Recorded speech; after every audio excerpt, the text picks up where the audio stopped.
I know it hasn't been very long since you've seen us, but welcome. Going Bracket Racing YouTube channel live. Guys, what's going on? Hope everybody's having a good start to the week. I know it's been a pretty busy day for me. I'm gonna actually, when I'm done here, I'll probably get back on the work laptop and do a little bit more. That's pretty much how it's been going for me right now. As everybody knows, Going Bracket Racing brought to you by TSR Racing Parts, Racing Products, Champ Performance, BRG 3D Printed Parts, Ken Jones Performance, Team 14 Motorsports, and our friends over at Syntex Printing out there in Temple, Texas. Thank you everybody for joining us. And Casey, what's going on, man? Nothing, man. Finally get to go racing this weekend. It looks like it's supposed to be a nice weekend. Going to be about, I want to say, mid 70s. Halloween Havocs at Galat. That's always a fun race. 210 granders. I want to say it's only 125 a day if you're single entering to run 210 granders. So, you know, it's I want to say it's 220 for the weekend. I'm not 100% certain on the actual all weekend fees this year because unfortunately I'm only going to be able to run on Saturday, but at least I can run on Saturday. You know what I mean? I had a lot going on lately, and it's good to finally be able to go out racing again. Yeah, man, I know the feeling. Get to have a Halloween race at XRP, weather permitting. Hopefully that weather holds up. I'm looking forward to getting in Mo and picking up where I left off from the last race. From what I've learned, I see Kevin Little in the house. I see Russell Dow in the house. I see Tyler Stein in here. Welcome, welcome. Got Bracket Racer One, Team 14 over there on the YouTube side, fixing used race cars, old racer. Everybody, welcome, welcome. We're gonna go through a quick recap, man. Casey, man, we had a pretty event-filled weekend, to say the least, man. And I figure it's a pretty good time to recap some of that stuff and go from there.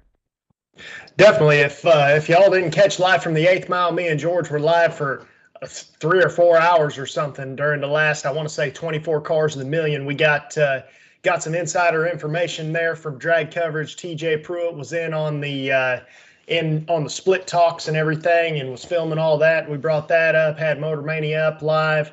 We're kind of doing just like a play-by-play of the whole OG million, and we saw a lot of weird things out there, man. Things that we didn't expect, and also once we got down to only a few cars left, there weren't a ton of big names in. I mean, obviously AJ Ash and Jason Lynch stayed in till 6 of them. Right. And they're definitely not small names. Right. But there's definitely some crazy stuff that went on at the OG Million. Right. We definitely got to crown a few new names, to say the least. Names we already knew. Congratulations, Tucker Cancelar. I already knew your name, but good job. Good job winning the million. I'm pretty sure everybody knows your name now, bud. So good job out there on cracking their heads for that. But definitely, Casey. So as we talk about that, I want to first get into the size of the OG million and bring in some conversations that we've had in the past about this particular year, about how it's gone down. Talk to me, man. What did you think about the size? 496 entries is a huge event for the OG million, and congratulations, Folk Promotions, on that event. Well, first of all, I just want to say I told everybody. So all you that said I was crazy for saying there was going to be 400, first of all, you hurt my feelings because I was going to say 414, and then I narrowed it down to 400. But yeah, man, 496 entries. It just goes to show you what the stature of the OG million is in the entire bracket racing community. And absolutely, it did not disappoint. I mean, Race Tarleton, the runner-up of the OG million. The craziest thing is, the thing that is most memorable to me about this OG million was there's never a shortage of drama at the OG million. And at this point, Race Tarleton was holding the bye, carrying the bye for at least, well, the round of 24, he had it. Three rounds. Yeah. Mm-hmm. He had it at the round of 24. Obviously, he couldn't use it at the round of 12. Obviously, he couldn't use it at the round of 6. He was guaranteed the bye to the final if he wins the round of 6. Obviously, we know that happened. But what a lot of people don't think about is the fact that they said, okay, Race, you've been carrying this for 3 rounds. At least he might have even been carrying it before that. We don't even know for sure. That's just when they started talking about it. But, okay, Race, so this round for you, to lose this round, is $40,000. if you win this round, you're guaranteed a bye to the final, which guarantees you if you lose the finals, you get $140,000. So that's a $100,000 round. Oh, and by the way, the guy you're running is AJ Ash, one of the best racers in the entire country. Right. So there you go. Right, right. And we'll stay on Race Tarleton because it was a pretty, as I rewatched the stream there, we had a pretty interesting conversation surrounding what do you do once you get the bye run in this big of a race? Well, Race Tarleton, you proceeded to do a burnout dang near to the 330, number one, and back it up, launch that Joker as hard as you could, shut it down, and back up. So I know you were going for a lane choice or something had to be going through that particular thought process. Case, break it down for me. What did you think that was his thought process was there? Well, clearly his thought process was that Tucker Cancelar just won right in front of him in the left lane, and Race had been running the left lane as far as I could tell the entire race. Which, by the way, yeah, I agree with you. Fixing to use race cars, ultimate racer name, and Yeah. yeah, Dylan Champion saying nerves of steel on him. Yeah, that's for sure. The crazy thing is that I really didn't expect him. Like you said, we had this on the live from the 8th Mile conversation. We had a very long conversation about this amongst us in the chat and things like that. Somebody had brought up, I can't remember who it was. I don't remember who it was that brought it up. I know George Hoff was in on it. Maybe that was his thought. He said, "Do you think that he's going to make the run or not?" And I said, to be quite honest with you, if it was me in that position, and I wasn't, so it's irrelevant. Right. But if it was me in that position, I probably would not have left the starting line wide open because of the fact that, like, I probably would have went in, lit both bulbs, took the green light, went forward and back out and went back and charged the car up, things like that. Because number one, fast door cars, hard on input shafts, period. They just are. Second of all, hard on planetaries, period. And this is a fast door car, man. I mean, look right here. And let's see the round he ran AJ Ash. Because, by the way, whenever he ran AJ Ash, obviously AJ didn't startle him at all. Because I want to say he's races 11 total on AJ. Right. Right. So let's see here if I can find that. Yeah. Races 007, dialed 487, goes 87 with a 141 mile an hour in the door car. So the point is, I figured, normally I'm a guy that I'm going to make the run, but I'm also not staging up to win hundreds of thousands of dollars. You know what I mean? So I probably wouldn't have risked it. He did risk it. The reason being is because his thought process was Tucker Cancelar just won in the left lane. I'm going to go up here. The way they decide lane choice, I guess, was by best reaction time. And Race did get lane choice and kicked Tucker back over to his other lane. Maybe he figured it'd take him out of his mental game. Maybe he thought that was more valuable than just going to the other lane and making the run down that lane and seeing what happens. But either way, he's in the final and I'm not. So that's his choice. He can do what he wants. True. I agree with you, though. It was definitely a nerve-wracking moment for me for a race as that burnout happened, that launch happened. I get the thought process behind it, however, I do. And talk to me, and this is just me spitballing it since we're in the conversation now. But in that situation, should the final round be a flip a coin for lane choice? You mean for lane choice? No, I don't think so. I think that at this point, let's see, that was the 10th round of the day. Right. I mean, you need to be able to earn your way for everything.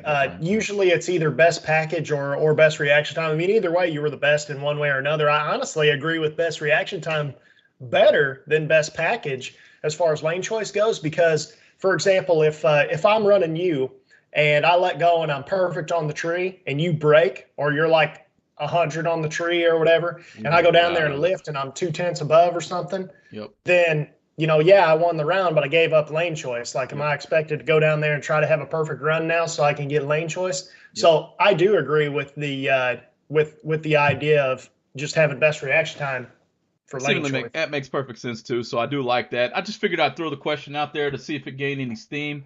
I knew your answer, I think, before I asked that question. I do like how all of that transpired. So as we backtrack a little bit back to the fact that there were There would have been 498 entries if Gravedigger hadn't have broke, according to Paige Hamlin. Because I know Scooter Hamlin, one of my picks to win the bad boy, was entered twice. He may or may not have had a few things exit the oil pan, and anytime that happens, pretty sure everybody's heart's going to be on the floor. So, But it good bad happened at things. the end of the year, at least. At least True, it didn't happen in March. true, true. That's always when it's the worst. It's never a good time anytime for that to happen. But if it happens in October, that's a lot better than it happening in March. True, true. Hey, shout out Randy Bowerman, by the way, too, putting that old GBR logoed car in the winner's circle. That's a good job, man. But going back to the amount of racers entered into this race, Folk Promotions came up with, I want to say it was the second round. We heard Ryan Gleghorn announce that they're going to pay $300, I think it was, to the loser of that round. And I want to stop there and give kudos to them for forethought in that plan. I know that everybody, it's not, and I want to touch on this first. It's not an unsung or unspoken rule that if the promoter makes more money than what's on the flyer, that they need to give it back to the racer. That's goodness. That's just being gracious, and then keeping your customer happy. So it's smart business, right? No, nobody's going to disagree with me there. I'm pretty sure of it. But to hand out 300 to the loser I believe it was the loser of the second round, as a matter of fact. Third That round, I think. was a third round loser. I Okay, third think round so. loser. That's pretty big. Thanks, Ryan.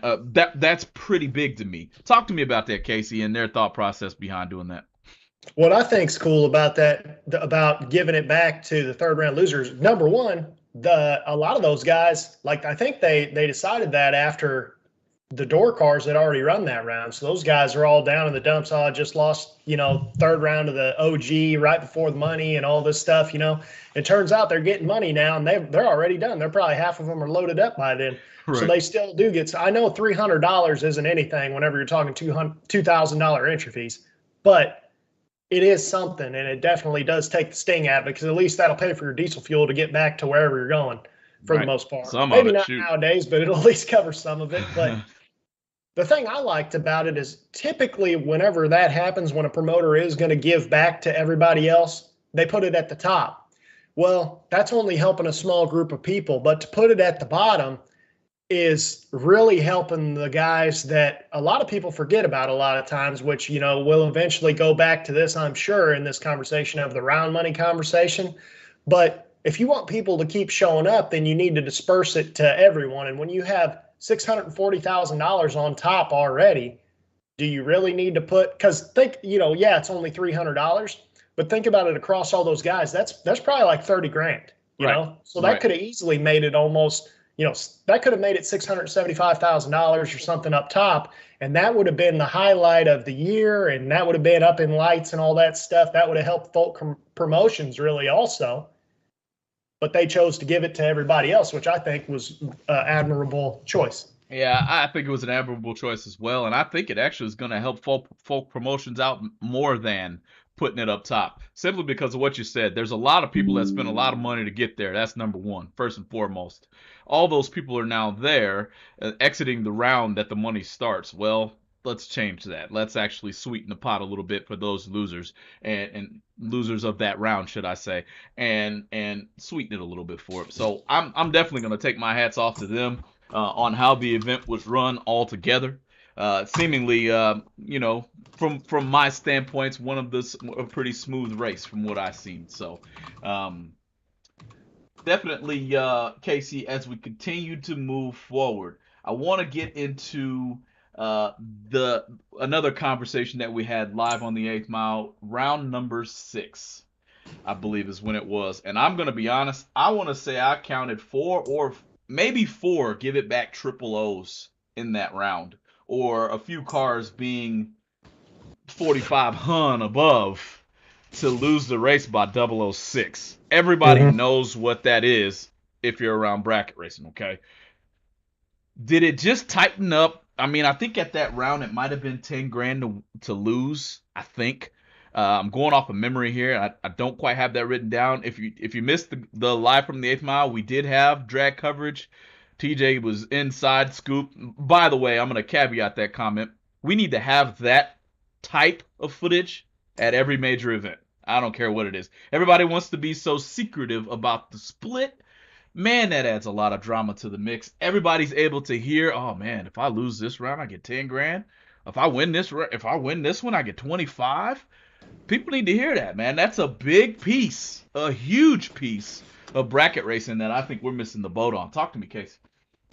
Yeah, I agree. And the thing that I kept putting, and you'll notice this on the Facebook page, if anybody goes back and looks at the Facebook page, there were a lot of times that I was saying pros can't do this, pros can't do this. And that's 100% the truth. Like the money that was paid out at the OG Million, even though, yes, Galen Rollison's paid more than that, Kyle Riley's paid more than that. The point is that just at the OG Million this year, which is the highest paying this year, the professionals would never stand to get that in one day. They just won't. And that's why, my point, the whole idea behind going bracket racing was to give people publicity that everybody looks down on. Everybody always wants to look down on the bracket racers, all the heads up racers, not all of them, but a lot of them like to look down on bracket racers. They can't make this much money. You don't make this kind of money in No Prep Kings. I don't care who you are. I guess maybe you do with your merch sales and whatnot. But Sure. at the end of the day, bracket racing, if you want to become a millionaire, you go bracket racing. You don't run heads up. And you can do it running with something that costs as much as your set of rods does in your MPK car. Sure, sure. And I'll tell you what, I think they win maybe what is it, 40 grand a race, and then if unless you're Ryan and you don't take him out, he collects the bounty and gets an extra 10 grand, so he wins 50 a race or something like that. So Something. that's pretty neat. Don't get me wrong, but man, if you lost eighth round, I think you might have made 60 grand. So I, Right. that's what I'm going with the race this large. This was excellent, excellent payout.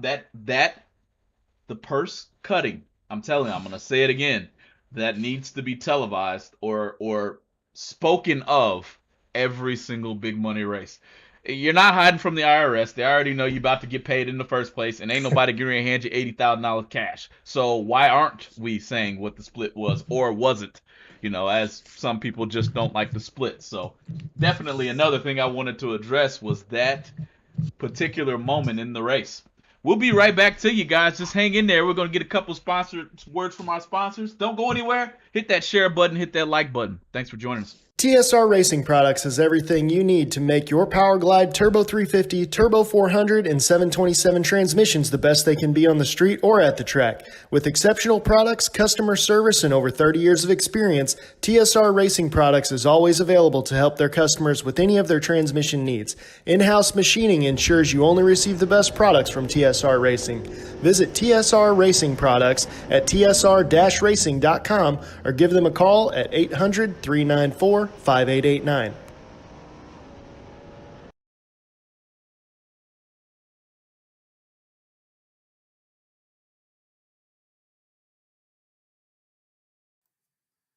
BRG Motorsports 3D printed racing parts are able to provide you with whatever you desire to enhance your drag racing operation. Items like safety belt magnets, nitrous bottle holders, and even quick release delay box mounts are able to be obtained from BRG Motorsports 3D printed racing parts. Have a look at top selling items such as helmet hooks and steering wheel hooks, which are proven to make it easier to maneuver throughout your race car. You can contact BRG Motorsports 3D printed racing parts at telephone number 765-729-1177. Welcome back. Welcome back. Thanks everybody for joining us. BRG 3D printed motorsports parts. Thank you for what you do for us. TSR Racing Products. Thank you for everything that you do. I'm pretty sure if Race Tarleton had a broken input shaft, we probably would have been giving you a call. Who knows? Well, he can buy it now. Right. I think he can afford a few. You know what I mean? Shoot, was it $140,000 to the runner-up or something like that? Unless they cut it some more. Unless they cut it up a little more, which we don't know. But anyway, going back to that round 6 and giving it back triple O and giving it back 006 being 4,500 above. Let's talk about that. What would you say was the contributing factor behind that? I'm pretty sure I know your answer. I'm pretty sure everybody in here knows your answer, but let's break that down a little bit. Well, dude, I mean, at the time where you're finally starting to really get paid, like when like you said, that particular round that you're talking about right now, it's 10 grand to lose. We're getting into substantial money at this point. We're not talking like 1,000 or 2,000. We're talking 10, then we're talking 20, then we're talking 40. Et cetera, et cetera.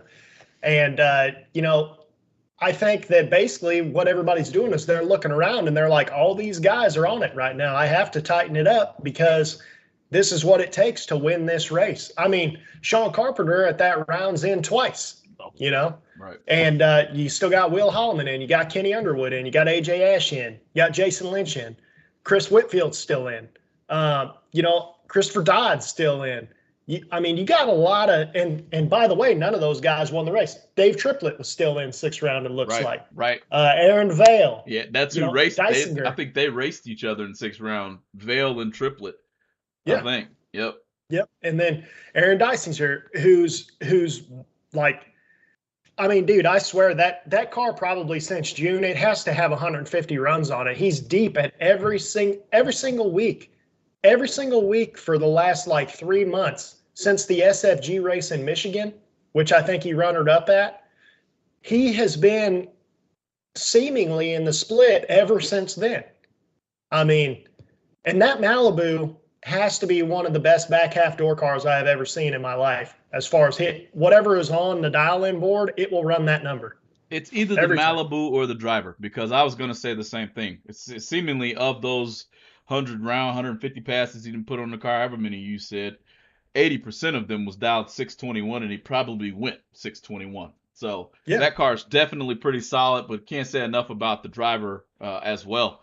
I know that name's pretty well known this year, and especially if there was an MVP award to be handed out at Falk Promotions, that's your MVP in my humble opinion. Yeah. I think I saw him deep in just about everything. So hats off to Dysinger.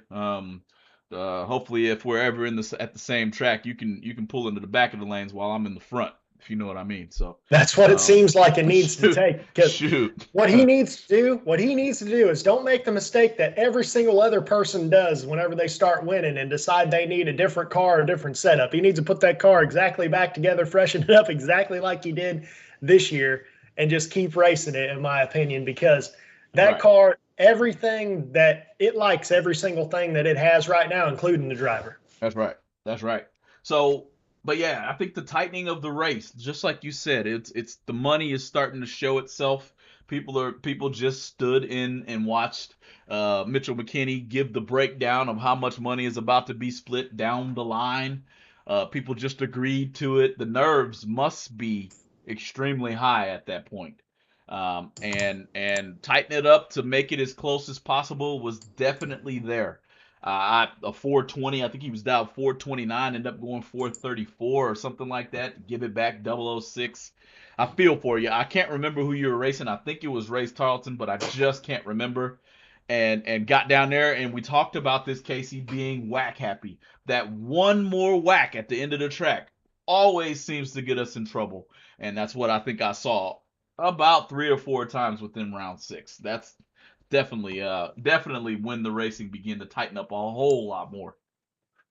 Yeah, well, like I said, man, whenever you start to look around and you start to see the guys around you, there were a lot of names I said right there that I don't think anybody would be surprised if their name was ultimately on the check at the end of the night. My personal pick was Jason Lynch. Jason has been chasing this seemingly since the OG Million started, and has always been deep in the OG Million and never quite got there. And I really thought that this was going to be his year, and came up a little bit short. Definitely not, probably not that disappointed. Still took home a decent amount of cash. But I know ultimately the OG Million, even though it does pay a whole bunch of money, it isn't necessarily about the money. It's about the prestige that comes along with saying, look what I did. I think there are a lot of people out there that if they won that race, I'm not going to say that they would necessarily quit, but I think they would be satisfied if, they just did mediocre the rest of the time, because at one point they were the best of the best. Right. I got a question coming in here from the chat. And guys, if you got any questions, feel free to chime in. Sorry, I've neglected the chat just a little bit there in the very beginning, but Wally Gator's coming in. What was the final payout for the winner and runner-up? I believe it was $301.40. Am I right, Casey? I think that was the original split, but That it was the turned out, original.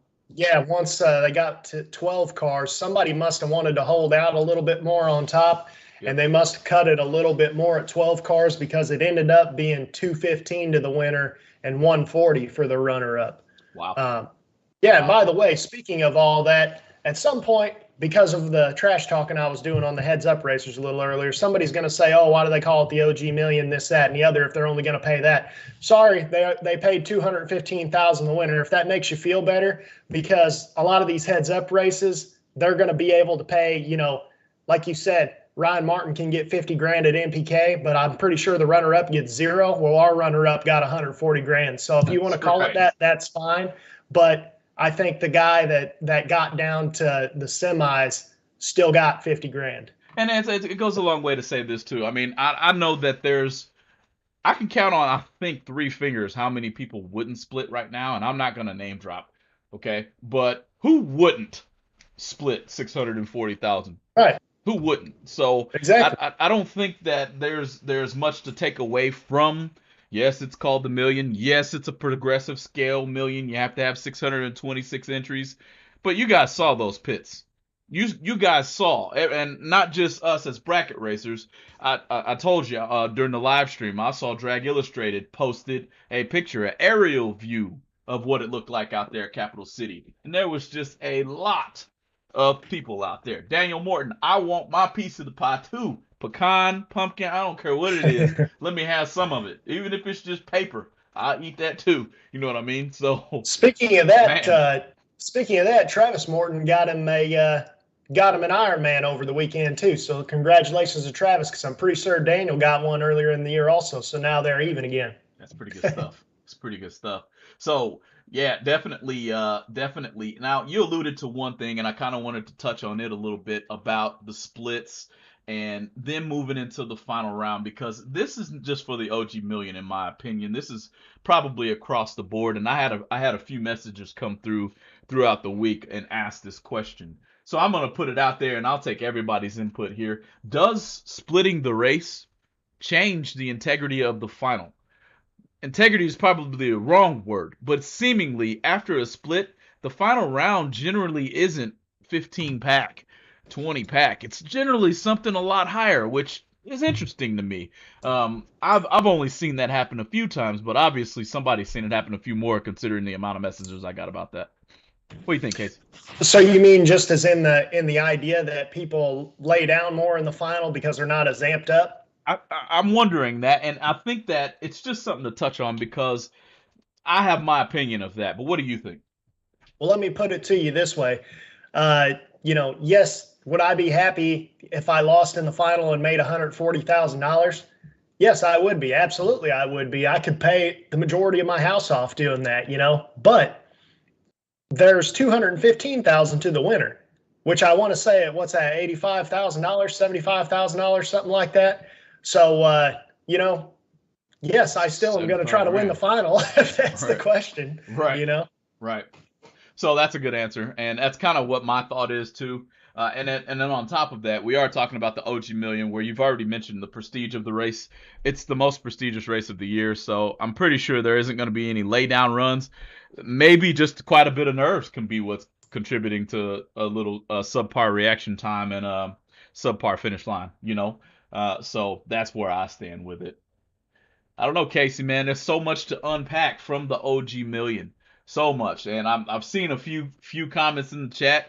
I'm gonna go ahead and kind of air out a little bit of the dirty laundry, but make it clean at the same time, and say, good job to everybody across the board. And when we talk about some of the things that all of us are beginning to read on internet and post about and air out, keep in mind to be part of the solution and not part of the problem, because that's only going to make bracket racing that much better in the first place. So definitely we have seen all of the comments and kind of the flow of comments towards the timing issues, the track issues, and things of that nature. We witnessed them watching live on Motor Mania as well. So I don't want to bring much light to it because honestly, I'm not a promoter. Number two, I didn't even know what is it, a photo lens or a photo Photo something, cell. photos. I didn't even know what the heck that was, so I can't answer it. I can't answer your questions with enough education behind it, if you know what I mean. So, thanks for your comments, however, and I'm sure more will come out about what actually went down at Capital City Motorsports as it pertains to a track. Casey, you got anything to add? I mean, honestly, at the end of the day, I wasn't there, so I really don't have an opinion or a dog in the fight because I wouldn't know what I was talking about, you know. And there's no sense in you know, spreading rumors, no matter who you believe, type thing. If you weren't there, then you weren't a part of it. I have heard some things from some buddies that were there. You know, and like I said, they get to have an opinion. They went down the track. They understand what's going on. They've seen their time slips, and you can develop opinions off of that. But I personally am not going to speak on it because I don't think I have the right to. I wasn't there participating. That's a good call. That's a good call. Definitely. Ryan Gleghorn chimes in back here as we change subjects. The amount of pressure is unreal. 1% of us will ever get in an atmosphere like that. I'm with him, you know. And so that's kind of what I contributed to. I don't necessarily think it's a lay down or a lack of effort. I'm pretty sure it's still $75,000 on the line in that round. So I'm sure Well, everybody's there to knock the tree over. Well, and think about it this way too, just in the grand scheme of the OG million. First of all, like we've been saying over and over and over, beating the dead horse. How many times have people got deep in the rounds and never made it happen? Now, yes, you can say, okay, Gary Williams has won it multiple times. So has Dave Triplett. So has Kenny Underwood. There's only been, that was the 27th OG million, right? How many different racers have entered that race over those years? Thousands is the answer, you know, thousands and thousands. What is the likelihood you will ever be back in that final round? You know what I mean? Yes, it looks like because three guys have won it twice, it looks like that's going to happen. But you're talking about three major big name guys. For the guy like the Casey or the George, what is the likelihood you're ever even, you might not be back at the race? You know, financial reasons might not allow you to go all the way to Montgomery and enter this big of a race again. Maybe it's a bucket list deal. You might not ever be on the premises again. You might be watching on Motor Mania TV or watching live from the 8th Mile on GBR. Right. You know, so at the end of the day, yeah, again, there's no way I would never lay down in the final if it was for a trophy. Period. I'm not laying That's down. a racer. You're Yeah. a racer. Yeah, that's exactly right. I want the prestige of winning it, number one. If it's a trophy, if it's whatever, I don't care. I want it. 75 grand, I definitely want. So, definitely appreciate the comment, Ryan Gleghorn. It's definitely spot on. But hey, Danny Hoff, good luck out there heading out to Vegas. Try to bring home one of those big wallies. Go do your thing out there, man. And let us know how it goes. This is interesting also. Michael Beard says, I was involved in the split at the Labor Day 250K last year, and it was one of the quickest split decisions ever made. And there was no pressure. Everybody's getting paid.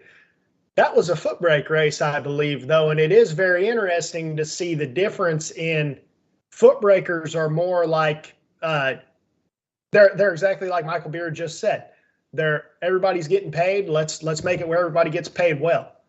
Now in top bulb stuff, and we experienced this at the OG Million. Somebody said here in the chat, Dylan Champion, Brad Clark wouldn't have split. It seems I think that was the guy that was no splitting in the final with Nick Folk the day before the Million. I want to say, you know, and at the end of the day, this is kind of the way I've always seen it.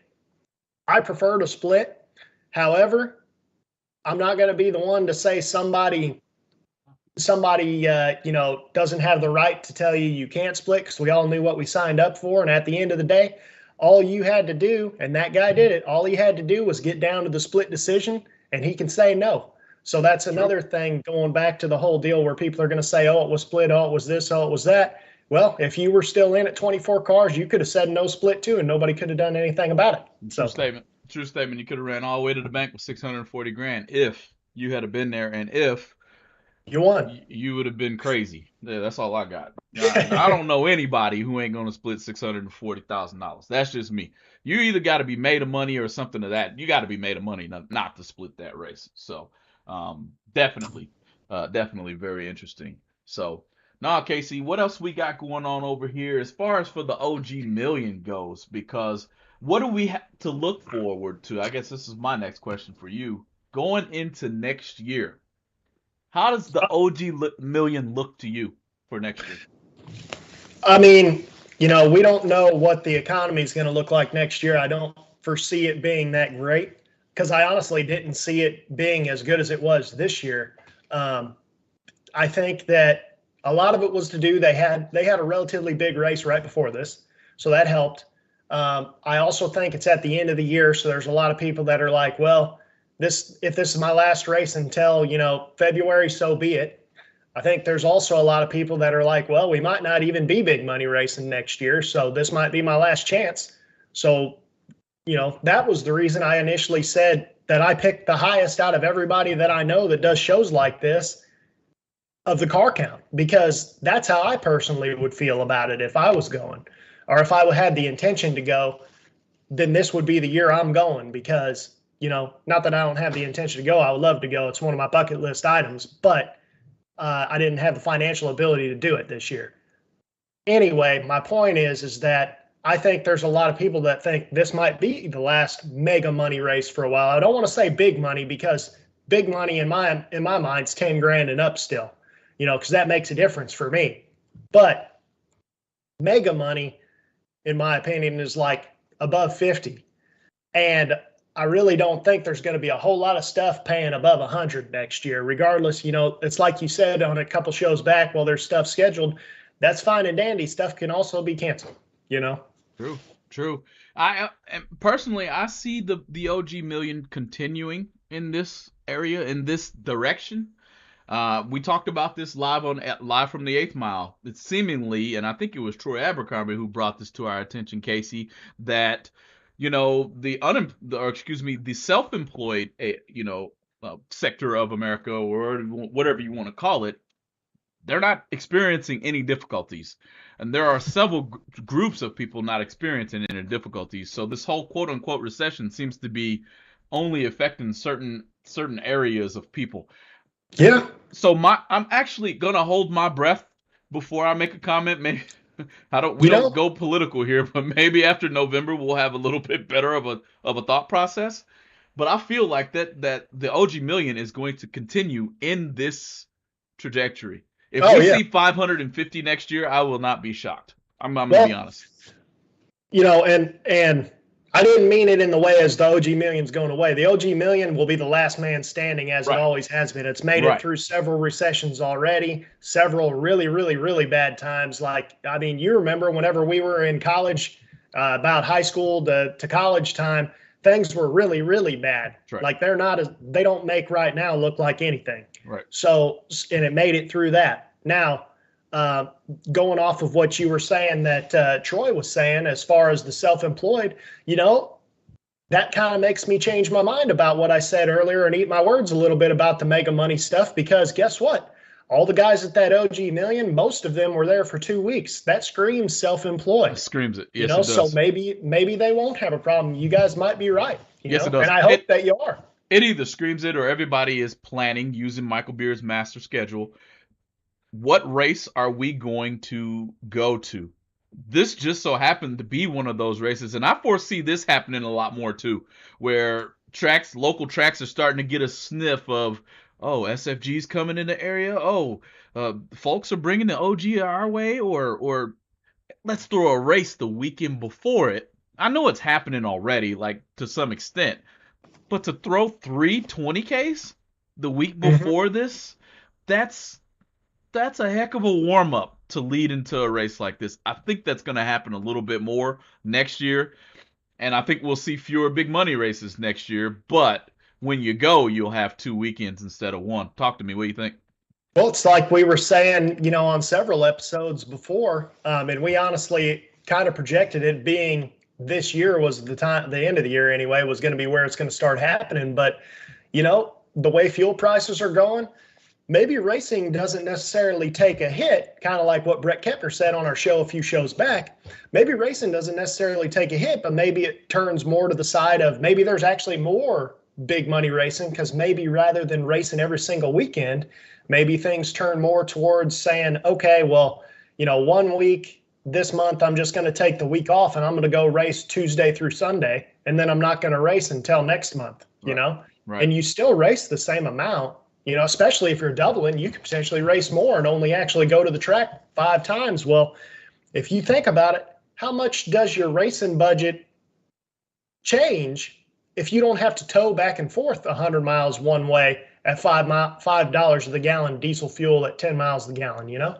That's true. That's a true statement, and that's kind of my thought process behind thinking that these longer weekends or these consecutive weekend races are going to be a pretty popular deal. So definitely keep your eyes out, especially during the winter series, as I'm pretty sure Going Bracket Racing will get quite a bit of information to give to you guys. Winter series will be starting pretty soon here. I want to say maybe November 8th, I think might be the day. And I think our surprise guest might be Paige Hamlin. Who knows? Well, I just told you that. So, yeah, there you have it. Bird Up saying, here's an idea from earlier. Instead of having money, a money race with buybacks, have a race where the entry fee buys you 2 entries. So similar to, I want to say that GABR does that. Yeah, Galen Rollison. It says right here, Galen Rollison does that. The buy one, get one entry races, although there's still buybacks. And I like that too, because, you know, I want to say, you know, everybody probably watches Britt and Slate Cummings and Cole's page, the Cummings Motorsports page, because they have funny videos once in a while. They're just going working, making fun of Cole most of the time. Most of the time.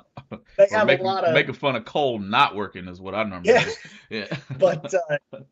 But I do like that idea, because they said the whole reason they did that was because it puts everyone on an even playing field, even though some don't perceive a double as an advantage. Some do perceive a double as an advantage. But what it does is it says if you can show up and you can pay the entry fee, then you can go to GABR and you're on the same playing field with everybody else. So if you can show up and pay the entry fee, no one else can buy more entry fees than you. I like it, and I also like the idea of having buybacks inside of it. You know, and that's going to be a subject I'm sure we'll get into this winter series as well, because seemingly everybody has an opinion on buybacks, mulligan, whatever you want to call it. And I just so happen to sit on I like the buyback. I do.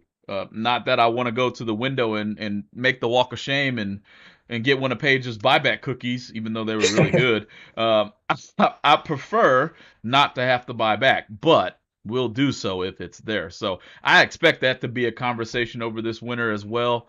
And as well as like to throw out to everybody in the chat bleachers, everybody watching, as we move through the winter series, if you have ideas, if you have people you'd like to hear from, shoot us a holler. Maybe we can get that taken care of for you here at the Going Bracket Racing YouTube channel. Because, hey, it's all about you guys anyway when it comes to something that we're talking about. We can't have conversations like this without Dylan Champion throwing out Loose Rocker needs to run a deal like that. He's talking about the buy one, get one entry deal. So keep them coming, guys. Casey, man. As far as for racing next year, is it too early for you to make a forecast beyond what you've already done? Especially on the local track side of things. We've talked pretty good during this string about big money. What do you feel about local tracks? I think next year? Ultimately, I think local tracks, believe it or not, it doesn't seem like they should, but in a slower economy, I think local tracks actually benefit, especially, for example, around my area, Loose Rocker is a big money program that runs just in the Carolinas. You know what I mean? Like they have their door car race, the American Door Slammer Nationals, I believe it's called. They have a 10 for a warm up on Friday and then 220s. It's at Galat. Michael Beard's in here. I want to say it's November 11th. So correct me if I'm wrong, Michael. And then they're going straight to Darlington, I believe, the following week to run their foot brake race. So, you know, for us, it's kind of, you know, I mean, there's tons and tons and tons of racers out here, but ultimately big money racing across the country actually hurts our local programs more so than anything else, because it takes the racers away from here. True. That being said, our local races a lot of times are bigger than the average race. So if there isn't a mega money race going on, we have tons and tons of cars show up because, for example, like I said, Halloween Havoc next week or this weekend, I should say, is 2 10-granders. And they're affordable races, and they're normal events that aren't specialty events. They have 5-granders 2 days every month, pretty much. They have their blackjack race that's a 20-grander or 21-grander. And I want to say they had another 20-grander that they put up. So at the end of the day, it's kind of weird because there's just so many racers in the Carolina area that, whenever the recession happened last time, I was living in the Midwest and it killed the Midwest. Like a lot of tracks closed, including Gateway. That's right. And Gateway is a super track, it's a mega track. And it closed. Right. So, to be fair though, it also cost, last I heard 20 years ago, it cost $10,000 to turn the lights on. So it's probably more than that at this point. Right. But yeah. You would think so. Right. The energy all went up. So you would think so. Right. I see Michael Beard's confirming. I think you said the 11th through the 13th is that race, Casey. I think that's at Galat, right? Yeah, the top bulb race is at Galat, and then the bottom bulb race is in Darlington. Yep. Thanksgiving weekend. Yep. Well, been a heck of a week, to say the least. Weekend, I should say. We're at the beginning of the week.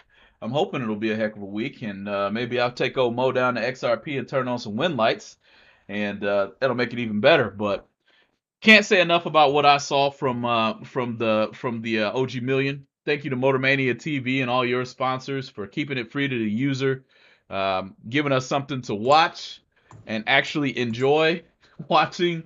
Shout out to all the announcing staff. Yes, man, exactly. That's exactly what I was trying to get out. Yeah.